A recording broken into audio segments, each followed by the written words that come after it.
In this video, I want to demonstrate the Think Aloud technique. It's a very easy strategy that you're going to use for a lot of different purposes in your tutoring session. For September 26th, you will demonstrate and model the Think Aloud strategy for your student and then encourage them to use it during the guided reading portion of the tutoring frame. Basically, what you're doing is thinking out loud, helping your student to see and hear your thinking as a reader so that then they can start to use this technique.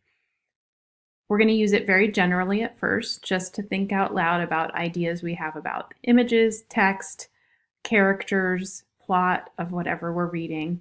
And I'm going to demonstrate it just with a nonfiction text that I found through iBooks that I could show you using this little screencast video. So basically what you'll do is just, similar to the picture walk, you're going to just use the images and words to help you think out loud about what it is you're reading. So for this book, we're going to read Raptors, Facts for Kids. When I look at the cover, I see I think that's an eagle on the front. He looks very serious and he has a very big beak. I think this book is going to be about birds. Let's find out. Raptors, also known as birds of prey, are predators that find, catch, and eat other animals. They are carnivores, meat eaters. So when I read that, it makes me think about that some birds eat animals they catch, and some birds eat other animals. And then there's that word carnivores, which I've heard before a little bit, and I know that it means something that eats meat. Okay, let's keep reading and see what else we find out about these carnivores. Raptors include eagles, hawks, falcons, ospreys, vultures, and owls. Now, those are a lot of birds that I've heard of before.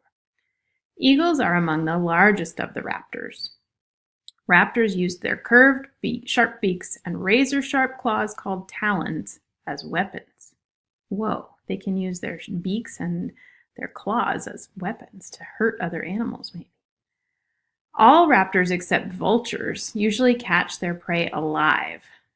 Prey is an animal hunted for food.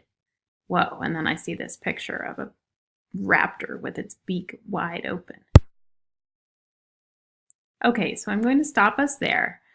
I think you have a good idea of how the Think Aloud sounds.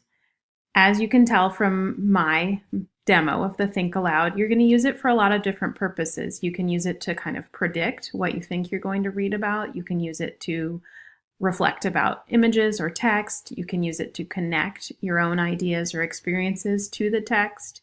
You can use it to summarize. For example, if you read a sentence that might be a little complicated or have some challenging vocabulary, you might pause and basically kind of restate what was in the sentence in your own words. That's something we'll really want our students to get practice with.